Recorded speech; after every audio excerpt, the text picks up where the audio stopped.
Hello students, today I am dealing with BSc 4th semester in Finite Series. This is the syllabus of Karnataka University Dharwad Mathematics, and in which I would discuss Cauchy integral test. So what is the history of Cauchy integral test? In mathematics, the integral test for convergence is a method which used to test infinite series of non-negative terms for convergence. It was developed by C. Maclaurin and A. L. Cauchy, and is sometimes known as Maclaurin's Cauchy test. In this session, we see that we can sometimes decide whether a series converges or diverges by comparing it with an improper integral.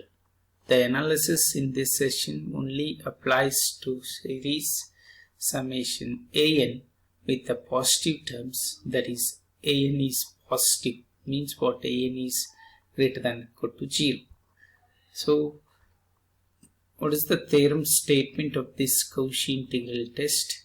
So if for x is positive, which is x is greater than or equal to 1, f of x is non-negative monotonically decreasing integrable function of x such that that function of f of n is un for all positive integral values of n, then the series un and the improper integral f of x over 1 to infinity dx, which converges or diverges together.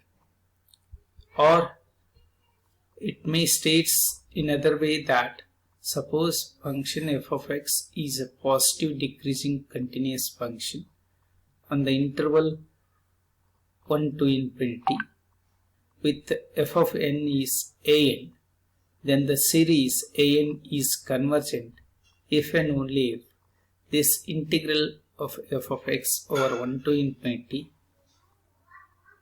each converges or diverges together.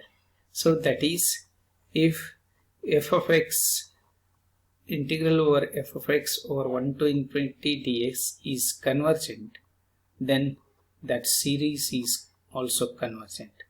If this integral over 1 to infinity of f of x dx is divergent, then that series an is also divergent. Now let me see the proof of this Cauchy integral test. Suppose f is non-negative on 1 to infinity interval. That implies function is positive, which is greater than or equal to 0, which implies so summation f of n over n is running from 1 to infinity is a series of non-negative terms. That means so that series un is of non-negative terms. Now we choose a real number x such that should be lies between r and r plus 1, means what r plus 1 is greater than or equal to x, that should be greater than or equal to r. Since f is monotonically decreasing, that function of that is, it is f of r plus 1 is less than or equal to f of x, that should be less than or equal to f of r. Since f is integrable, that also, that is the integral of f of r plus 1 or r to r plus 1 should be less than or equal to this, means what? Just you can integrate in this inequalities, so over r to r plus 1, then that means since f is integrable, this integral, so that it is what? It is f of r plus 1, this is f of r. So then it means what is this is u r, actually this is u r plus 1, and this is what? Keeping that integral over r to r plus 1 dx, and this is integral of f of r or r to r plus 1 is ur. So this, now we shall check it with by giving r values 1 to n minus 1. We have u2 is this way, that is u2 should be less than or equal to u1. Then u3 is integral over 2 to 3 f of x dx less than or equal to u2. That means un is less than or equal to integral of f of x over n minus 1 to n. That should be less than or equal to un minus 1. And adding all these inequality to n minus 1, we have u2 plus u3 and so on un. That should be less than or equal to 1 to 2 f of x dx integral of f of x over 2 to 3 f of x and so on n minus 1 to n of f of x dx. And this also adding these on the right hand side, so that u2 plus u3 and so on un minus 1. This means what here? This is, except here it is summation of Sn we have there, it is means, and only we have a un left in that. That's why I took it, that is Sn minus u1. And here also we have a left.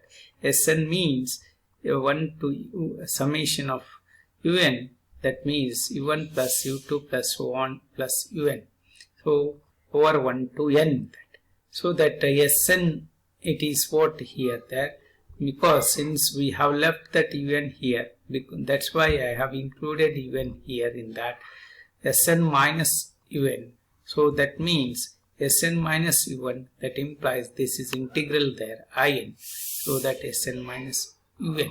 So as we know that by giving the values here, Sn gets Sn taking inside that this in minus Sn, so that means minus u1, and that should be less than or equal to minus un, or else u1 is greater than or equal to Sn minus in, that should be greater than or equal to un. So that is positive. So it should be less than or equal to Sn minus in, so that 0 should be less than or equal to u1. And similarly, thus this sequence Sn minus in is bounded. Also Sn minus in minus Sn minus 1 in minus 1. So just we have a there simplification there, and then this is what a un. So Sn minus 1 and un minus 1 I am taking this way. So that is what un there, and this is what it is 1 to n f of x, and this is 1 to n minus 1. So that everything which involved in that, so that is what this integral is over n to n minus 1 to n that. So that is what there. So this is also, this difference is less than or equal to this. That is, it means what? This sequence is monotonically decreasing. Since every bounded monotonic sequence always converges, so that sequence Sn minus 1, Sn minus in converges. From equation 2, this, if you apply the limit as n approaches to infinity, this becomes 0 less than or equal to limit of Sn minus in. As n approaches to infinity, this would be less than or equal to u1. So that we have, that is by taking a limit Sn as n approaches to infinity minus limit in as n approaches to infinity.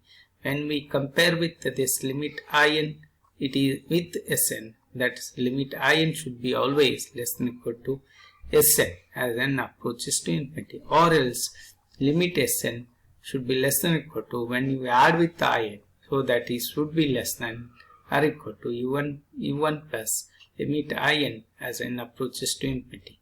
Therefore, from equation 3 and 4, which says that sequence Sn and sequence integral in, so that which converges or diverges together, hence series event as and running from 1 to infinity, and integral of f of x over 1 to infinity of f of x dx, which converges or diverges together. So this is what in this session we see that sometimes, as I told you, decide whether a series converges or diverges by comparing it with an improper integral. The analysis in this session only applies to a series an with positive terms, that is an is 0. We note down that result. The result is still true if the condition that f of x is decreasing on the interval over, that is 1 to infinity, is relaxed to the function f of x is decreasing on an interval m to infinity, where for that m is greater than or equal to 1. So that means what? It's again this condition is true. Function is f of x is decreasing on this interval, and also it's relaxed to the function is decreasing on an interval m to infinity for some m is greater than or equal to 1. Thank you.